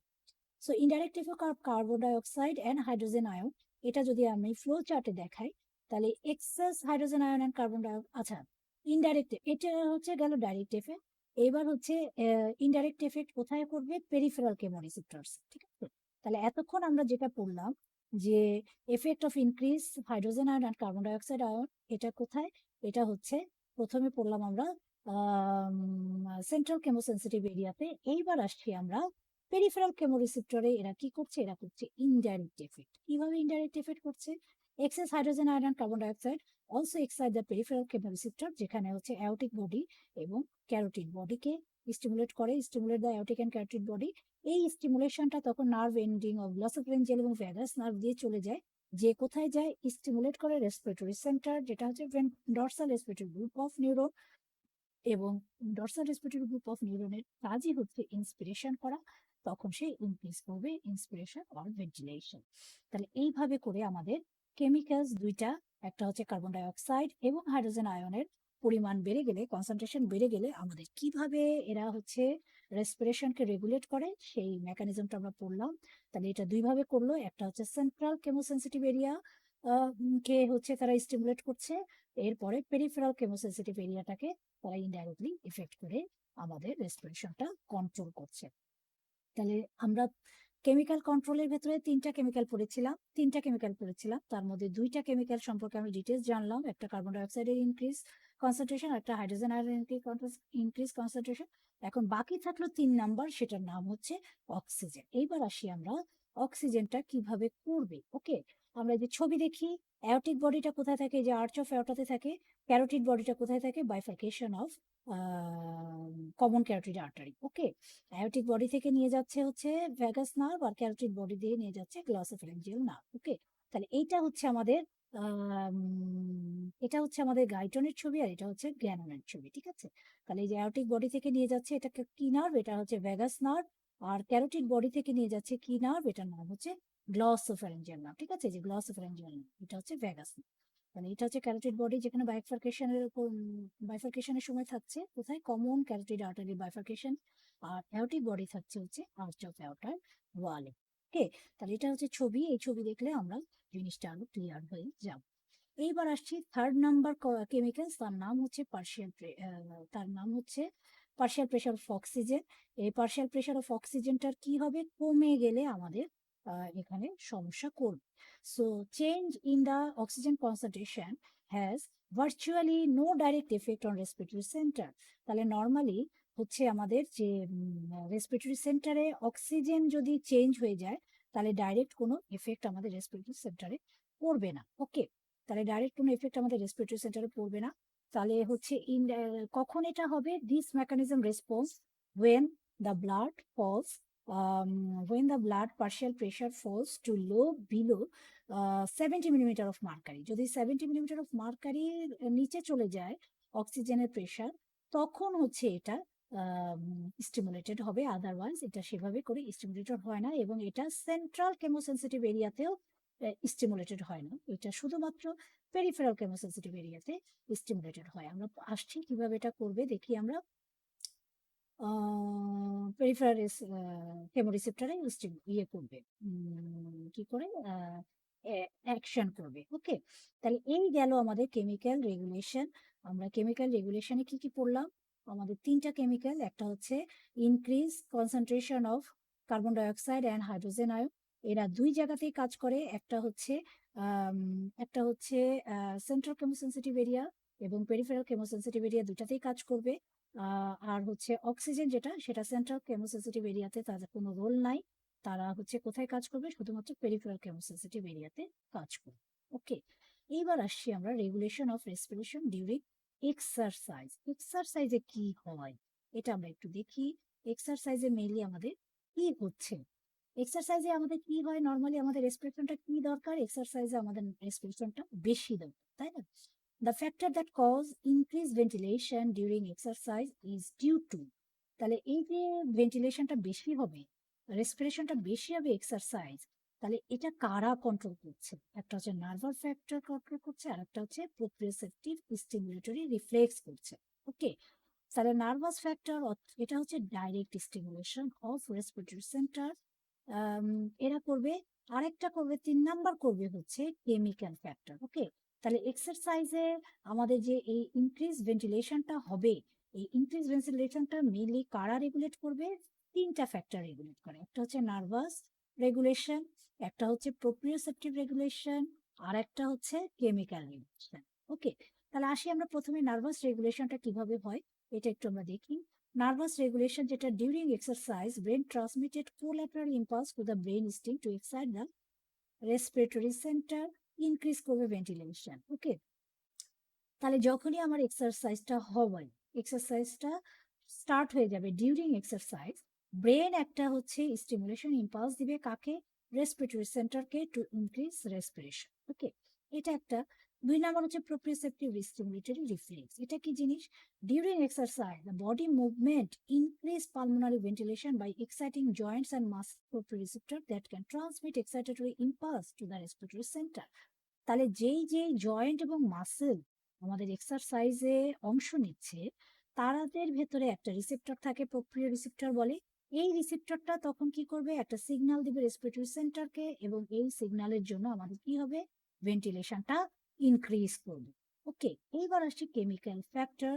When a person exercise, direct nervous signals stimulate the respiratory center, almost the proper amount of supply the extra oxygen required for exercise and to blow off extra carbon dioxide. Occasionally, the nervous respiratory control signals are either strong or too weak. Then chemical factor play a significant role in bringing about the final adjustment of respiration required to keep the oxygen, carbon dioxide, and hydrogen ion concentration of the body fluids as nearly normal as possible. তার মানে কি? মানে বলছি যে আমরা normally এক্সারসাইজে এই যে নার্ভাসের যে ডাইরেক্ট সিগন্যালটা এবং প্রোপ্রিওরিসেপ্টরের মাধ্যমে যে সিগন্যালটা, এরাই মোটামুটি আমাদের এক্সট্রা অক্সিজেন সাপ্লাই যেটা এক্সারসাইজের জন্য দরকার সেটা দেয়। ঠিক আছে, কিন্তু মাঝে মাঝে দেখা যায় এই নার্ভাস রেসপিরেটরি কন্ট্রোল গুলা অনেক বেশি স্ট্রং অথবা অনেক বেশি উইক হয়ে যায়। যদি এরকম কোনো ঘটনা ঘটে, তখন কেমিক্যাল ফ্যাক্টর গুলা একটা ইম্পর্টেন্ট রোল প্লে করে, এবং এই কেমিক্যাল ফ্যাক্টর গুলা তখন অক্সিজেন, কার্বন ডাইঅক্সাইড এবং হাইড্রোজেন আয়নের কনসেন্ট্রেশন নর্মাল রাখার জন্য তারা কি করবে? আমাদের এই রেগুলেশনে তখন তারা রোল প্লে করবে। ওকে, রোল প্লে। তাহলে এই গেল মোটামুটি আমাদের এক্সারসাইজের কাজ কাম। এইবার আসছি আমরা আরেকটা টপিক, সেটার নাম হচ্ছে ব্রেকিং পয়েন্ট। ঠিক আছে, তাহলে ব্রেকিং পয়েন্ট জিনিসটা কি? এটা মাঝে মাঝে আমাদের কোয়েশ্চেন আসে। তাহলে আমরা দেখি এটা কি জিনিস। The point at which breathing can't no longer be inhibited voluntary, one can hold breath at the end of expression. তাহলে হোয়াট ইজ ব্রেকিং পয়েন্ট? যদি এরকম হয়, it is a point at which breathing can no longer be inhibited voluntarily. তার মানে এটা এমন একটা point, যেই পয়েন্টে আমরা হচ্ছে ভলান্টারিলি, আমি যদি ইচ্ছাকৃতভাবে আমার শ্বাসটাকে বন্ধ করে রাখি, যে আমি শ্বাস নিব না, সেটার একটা ম্যাক্সিমাম লিমিটকে বলছি আমরা ব্রেকিং পয়েন্ট। মানে আমি শ্বাস বন্ধ করে রেখেছি, কিন্তু এটা আমি একটা নির্দিষ্ট লেভেল পর্যন্ত বন্ধ করতে পারবো, এরপরে আর বন্ধ করতে পারবো না। আলটিমেটলি আমাকে কি করতে হবে? ইন্সপিরেশন করতে হবে। তোমরা নিজেরা করে দেখো যে ব্রেথ হোল্ডিং কতটুকু তোমরা করতে পারো। সারাদিন ধরে ব্রেথ হোল্ডিং করতে পারবা ভলান্টারিলি? It is impossible. এটা একটা নির্দিষ্ট টাইম পর্যন্ত আমরা ব্রেথ হোল্ডিং করতে পারি, এবং এই টাইমটাকে বলছি আমরা ব্রেকিং পয়েন্ট। এটা নর্মালি কত? এটা হচ্ছে 44 to 55 সেকেন্ডস। এর বেশি সাধারণত আমরা ব্রেথ হোল্ডিং করতে পারি না ভলান্টারি। ওকে, তাহলে during breath holding alveolar partial pressure of oxygen decrease করবে, অ্যালভিওলার কার্বন ডাইঅক্সাইডের প্রেশার ইনক্রিজ করবে। Both of them act as a stimulation of breaking point. তাহলে এই যে ব্রেকিং পয়েন্টে, এই পয়েন্টের বেশি যে আমরা ব্রেথ হোল্ডিং করতে পারবো না, এই না পারার জন্য কারা responsible? Increase carbon dioxide concentration and decrease oxygen concentration. এরা গিয়ে হচ্ছে আমাদের ব্রেকিং পয়েন্টে একটা স্টিমুলেশন দিবে যে এর বেশি আমি আর ব্রেথ হোল্ডিং করতে পারবো না ভলান্টারিলি। ওকে, আরেকটা হচ্ছে টার্ম আছে, তার নাম হচ্ছে অক্সিজেন ডেপথ। তাহলে অক্সিজেন ডেপথ জিনিসটা কি আমরা একটু পড়ি আগে, তারপরে বুঝাই বলবো। After a period of strenuous exercise a person continuous to breathe hard and consume excessive amount of oxygen for minute to hours depending on exercise। তার মানে কি, আমি এবার মানেতে আসছি। After a period of strenuous exercise, what is the meaning of strenuous exercise? Strenuous exercise মানে ভীষণ প্রচন্ড heavy exercise, ঠিক আছে। যদি আমরা একটা পিরিয়ড অফ হেভি এক্সারসাইজ করি, তখন একজন পার্সন কন্টিনিউয়াসলি কি করবে, হার্ড ব্রেথ নিবে, মানে অনেক বেশি শ্বাস নিবে, রেসপিরেশন নিবে, এবং consume excessive amount of oxygen, এবং ভিতরে যেহেতু বেশি সে শ্বাস নিচ্ছে, তাহলে অনেক বেশি পরিমাণে অক্সিজেন সে হচ্ছে নিতে থাকবে মিনিট টু আওয়ার্স। মানে যতক্ষণ ধরে আমি এই হার্ড এক্সারসাইজটা করব, ততক্ষণ ধরে আমি কি করব, বেশি বেশি করে রেসপিরেশন নেওয়ার জন্য আমি বেশি বেশি অক্সিজেন আমার ভিতরে নিব, কনজিউম করব। This excess consumption of oxygen after exercise is over is called oxygen depth. তাহলে যখনই আমি এক্সারসাইজটা বন্ধ করে দিব, হঠাৎ করে যদি আমি এক্সারসাইজটা বন্ধ করে দিই, তখন এই যে এক্সেস অক্সিজেন কনজাম্পশন হয়েছিল আমার বডিতে এক্সারসাইজের জন্য, এটাকেই বলছি আমরা অক্সিজেন ডেপথ। তার মানে কি, আফটার হেভি এক্সারসাইজ অথবা ডিউরিং হেভি এক্সারসাইজ আমরা যখন একটা হার্ড ব্রেথ নেই, তখন অনেক অক্সিজেন আমাদের ইয়েতে, আমাদের বডির ভেতরে অনেক অক্সিজেন চলে আসে, এবং এই অক্সিজেনটা মিনিট টু আওয়ার্স, যতক্ষণ ধরে আমরা হার্ড এক্সারসাইজ করব, ততক্ষণ ধরে এই হার্ড ব্রিদিংটা হতে থাকে। তখন তারপরে যখন হঠাৎ আমি এক্সারসাইজটা যখন শেষ করে ফেলবো, তখন এই এক্সেস অক্সিজেনটা যে আমার ভিতরে তখন থেকে যাচ্ছে, যেটা আমার হার্ট ব্রিদিং এর জন্য হয়েছিল, সেই অক্সিজেনটাকে বলছি আমরা অক্সিজেন ডেপথ। এখন এই অক্সিজেনটা নিয়ে বডি কি করবে? এখন তো সে এক্সারসাইজ করছে না, তাহলে এই অক্সিজেন তো তার এখন প্রয়োজন নাই। তাহলে এই অক্সিজেনটা নিয়ে বডি তখন কি করবে, this excess oxygen is used, তখন ইউজ হয়ে যাবে। কিভাবে ইউজ হয়ে যাবে? To reconvert lactic acid to the glucose, সেটা ল্যাকটিক অ্যাসিড থেকে গ্লুকোজ তৈরি করবে। For conversion of AMP and ADP to ATP, AMP এবং এডিপি থেকে এডিপি কে কনভার্ট করে এটিপি করবে। For conversion of creatinine and phosphate to create the phosphate। তাহলে যে এক্সেস অক্সিজেন কিভাবে ইউজ হয় এটা আমরা বলছিলাম। প্রথমে বলছিলাম, আবার আমি বলি, এক্সেস অক্সিজেনটা কিভাবে ইউজ হয় অক্সিজেন ডেপথে। To reconvert lactic acid to glucose. Reconvert মানে কি, পুনরায় কনভার্ট হওয়া। নর্মালি গ্লুকোজ থেকে ল্যাকটিক অ্যাসিডে কনভার্ট হয়, কিন্তু যখনই হচ্ছে আমার এক্সেস অক্সিজেন থেকে যায় বডিতে, এরা হেল্প করে হচ্ছে আবার পুনরায় কনভার্ট করা ল্যাকটিক অ্যাসিডে টু গ্লুকোজ, ল্যাকটিক অ্যাসিড থেকে গ্লুকোজে কনভার্ট করতে হেল্প করে। তারপরে হচ্ছে for conversion of AMP and ADP to ATP. আমরা জানি এটিপি ভেঙে এএমপি এবং এডিপি তৈরি হয়। তো যখনই হচ্ছে এক্সেস অক্সিজেন হয়ে যাবে, তখন তারা আবার কনভার্ট করবে এই এডিপি এবং এটিপি কে, সরি, এএমপি এবং এডিপি কে আবার এটিপি পরিণত করতে হেল্প করবে। এছাড়া আর কি করবে? For conversion of creatinine and phosphate to creatinine phosphate. Normally creatinine ফসফেটটা কনভার্ট হয়ে ক্রিয়েটিনিন এবং ফসফেট আলাদা আলাদাভাবে তৈরি হয়, কিন্তু যখন এক্সেস অক্সিজেন হবে, তখন এই ক্রিয়েটিনিন এবং ফসফেট যেটা আলাদা তৈরি ছিল, সে আবার ক্রিয়েটিনিন ফসফেট যৌগে পরিণত হবে। To reestablish oxyhaemoglobin and myoglobin. তাহলে হচ্ছে এখানে কি বলছি আমরা, অক্সিহিমোগ্লোবিন মানে হচ্ছে অক্সিজেন যে হিমোগ্লোবিনের সাথে বাইন্ড করে সেটাকে রিএস্টাবলিশ করবে, এবং আরেকটা যেটা করবে মায়োগ্লোবিন করবে। মায়োগ্লোবিন হচ্ছে মাসেলের ভেতরে গ্লোবিলিনটা স্টোর থাকে, সেটা এরা তৈরি করবে, ঠিক আছে। তাহলে টু রিএস্টাবলিশ করবে অক্সিহিমোগ্লোবিন অ্যান্ড মায়োগ্লোবিন। আর কি করবে? Partial pressure of oxygen of lung to normal level. এইভাবে করে তারা লাংসে পার্শিয়াল প্রেশার অফ, লাংসের থেকেও পার্শিয়াল প্রেশার অফ অক্সিজেনটা হচ্ছে নর্মাল লেভেলে আনার চেষ্টা করবে। তাহলে এইভাবে করে যে অক্সিজেন ডেপথের জন্য যে আমার এক্সেস অক্সিজেন বডিতে থেকে গেল, স্ট্রেনাস এক্সারসাইজ স্টপ হওয়ার পরে সেই অক্সিজেনগুলা আমার এইভাবে ইউজ হয়ে যাবে। তাহলে এইভাবে করে আমাদের এই 5টা ভাবে আমাদের এই অক্সিজেন, এক্সেস অক্সিজেনটা ইউজ হয়। তাহলে এইভাবে করে আমরা অক্সিজেন ডেপথের যে এক্সেস অক্সিজেন গুলা সেগুলা বডিতে ইউজ করতে পারি। ওকে, তাহলে এই কোশ্চেন অনেক সময় আসে অক্সিজেন ডেপথ, তখন আমরা এই অক্সিজেন ডেপথটা কাকে বলে এবং এই অক্সিজেন গুলা কিভাবে কনভার্ট হয় এই জিনিসগুলো আমাদেরকে বলতে হবে। এরপরের যে টপিকসটা, সেই টপিকসটার নাম হচ্ছে অ্যাক্লিমাটাইজেশন। অ্যাক্লিমাটাইজেশন, ঠিক আছে? তাহলে অ্যাক্লিমাটাইজেশন মানে কি? এটা মানে হচ্ছে অ্যাডাপ্টেশন অথবা অ্যাডজাস্টমেন্ট হতে পারে অথবা চেঞ্জ হতে পারে। তাহলে আমরা এখানে অ্যাডাপ্টেশনে বলি, the adaptation in the body to the high altitude or long-term exposure of hypoxia are collectively known as acclimatization. তার মানে কি, আমাদের বডি যদি হচ্ছে অনেক হাই অল্টিটিউড, অল্টিটিউড বানান এখানে ভুল হয়েছে, তোমরা ঠিক করে নিও। হাই অল্টিটিউড ডে যখন আমরা থাকি, তখন আমাদের বডি যেটা অ্যাডাপ্টেশন করে অথবা চেঞ্জ করে, এটা এটাকেই আমরা অ্যাক্লিমাটাইজেশন বলছি। তাহলে হাই অল্টিটিউড ছাড়াও আর কিছু কখন এটা হতে পারে, long term exposure of hypoxia, মানে কি টিস্যু লেভেলে অক্সিজেন লেভেল কমে যাওয়াটা যদি অনেক সময় ধরে হয়, তাহলেও সেটাকে আমরা সেই অ্যাডাপ্টেশনটাকে আমরা বলছি অ্যাক্লিমাটাইজেশন।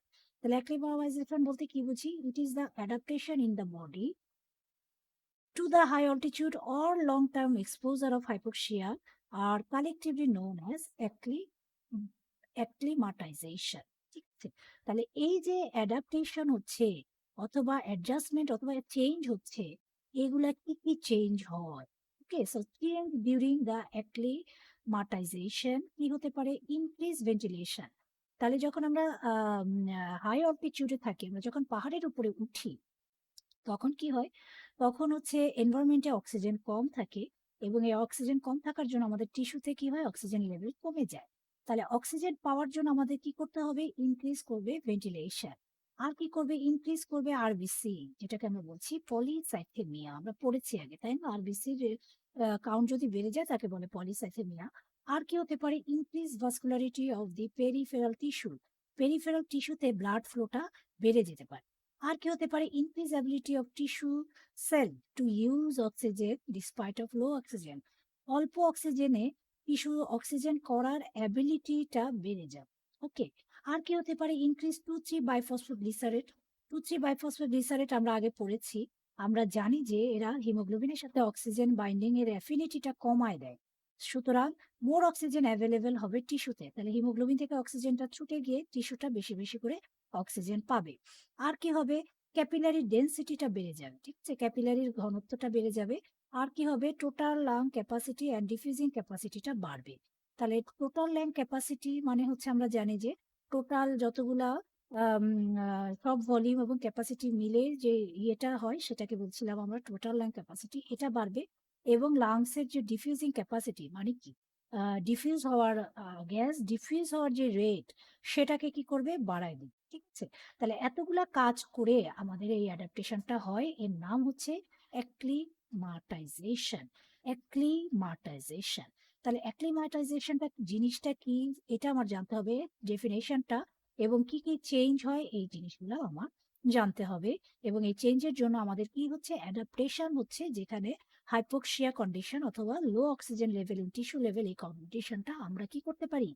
মেক আপ করতে পারি। ওকে, এবার আসছি আমরা high mountain sickness. High mountain sickness নামে আমরা বুঝতে পারছি হাই মাউন্টেন মানে কি, পাহাড়ের উপরে, তাই না? পাহাড়ের অনেক উঁচুতে যে সিকনেসটা হয়, অসুস্থতাটা হয়, তাকে বলছি আমরা high mountain sickness. Sign symptom কি? Fatigue, shortness of breathing, confusion, loss of appetite, এগুলা হচ্ছে সাইন সিমটম। কি হবে? ফ্যাটিক মানে কি? আমার কিছুই ভালো লাগছে না, কাজের আগ্রহ নাই, এটাকে বলছি আমরা ফ্যাটিক। শর্টনেস অফ ব্রিদিং, শ্বাস প্রশ্বাসটা অল্প সময় ধরে হচ্ছে, যেটা উচিত ছিল টোটাল 5 সেকেন্ড, মানে ইন্সপিরেশন 2 সেকেন্ড, এক্সপিরেশন 3 সেকেন্ড, এতক্ষণ না হয়ে খুব র্যাপিডলি এইভাবে করে শ্বাস নিবে, এটাকে বলছি শর্টনেস অফ ব্রিদিং। কনফিউশন, এই মানুষগুলা কি হবে যাদের হাই মাউন্টেন সিকনেস হয়েছে, এই পেশেন্ট গুলা কি করবে? কনফিউজ থাকবে। তাদের হচ্ছে মানে চিন্তাধারাতে অনেক হচ্ছে কোয়েশ্চেন থাকবে। কোথায় এসেছি, কে আমি, এগুলা নিয়ে সে ভালোমতো বুঝতে পারবে না। লস অফ অ্যাপেটাইট মানে হচ্ছে খাওয়ার অরুচি। লস অফ অ্যাপেটাইট হচ্ছে খাওয়ার অরুচি। তাহলে এই সাইন সিম্পটম গুলো আমাদের হবে কখন? যখন হাই মাউন্টেন সিকনেস হবে। Risky cerebral or pulmonary oedema will develop. এর জন্য আমাদের কি হতে পারে? ব্রেনে সেরিব্রাল হেমিস্ফেয়ার অথবা লাংসে পালমোনারি ইডিমা হতে পারে। ইডিমা মানে কি? Abnormal excessive fluid accumulation in interstitial fluid, এটা হতে পারে। এর কম্পেনসেটরি মেকানিজম অ্যাক্টিভেটেড বাই অ্যাক্লিমাটাইজেশন। এইটা যখন হবে, এই কম্পেনসেটরি মেকানিজম অ্যাক্লিমাটাইজেশনটাকে অ্যাক্টিভেট করবে, এবং যার জন্য কম্পেনসেটরি মেকানিজমে কি হবে? পালমোনারি ভেন্টিলেশন বাড়াই দেবে, অ্যাবিলিটি টু ইউটিলাইজ অক্সিজেন বাড়াই দিবে, ভাস্কুলারিটি বাড়াই দিবে, হিমোগ্লোবিন লেভেল বাড়াই দিবে, ডিফিউজিং ক্যাপাসিটি বাড়াই দিবে। তার মানে অ্যাক্লিমাটাইজেশনের যেই কাজগুলা, সেই কাজগুলা বাড়াই দিয়ে আমাদের কি করবে? আমাদের হাই মাউন্টেন সিকনেস থেকে আমাদের রক্ষা করার চেষ্টা করবে। ওকে, তাহলে এইটুকুই ছিল আমাদের রেগুলেশন অফ রেসপিরেশন চ্যাপ্টারের কথা। তাহলে আমি আবার যাচ্ছি, আমরা কি কি এখানে পড়লাম আমি একটু আবার রিভিউ করছি, দেখি আমরা কি কি পড়লাম এখানে। আমরা যেটা পড়লাম, রেগুলেশন অফ রেসপিরেশন। রেগুলেশনটা মেইনলি দুই ভাবে হতে পারে, একটা হচ্ছে নার্ভাস রেগুলেশন আর একটা হচ্ছে কেমিক্যাল রেগুলেশন। নার্ভাস রেগুলেশন আবার দুইভাবে হতে পারে, ভলান্টারি, ইনভলান্টারি। ভলান্টারিটা হচ্ছে সেরিব্রাল কর্টেক্স রেগুলেট করে, আর ইনভলান্টারিটা করে হচ্ছে মেইনলি পলস এবং মেডুলা, তার মানে হচ্ছে ব্রেন স্ট্রিম। আর কেমিক্যাল কন্ট্রোল রেসপিরেশন করবে হচ্ছে carbon dioxide, hydrogen ion and অক্সিজেনের কনসেন্ট্রেশন। ঠিক আছে, নার্ভাস রেগুলেশনের একটা শর্টকাট ফ্লো চার্ট এখানে দেওয়া আছে কিভাবে করে। এবার আসছি আমরা রেসপিরেটরি সেন্টার কতগুলো, এবং রেসপিরেটরি সেন্টার গুলা কি কি, কোথায় থাকে, এবং তাদের নামগুলা কি কি। ওকে, তাহলে প্রত্যেকটা সেন্টার আমরা জানি তিনটা সেন্টার থাকে।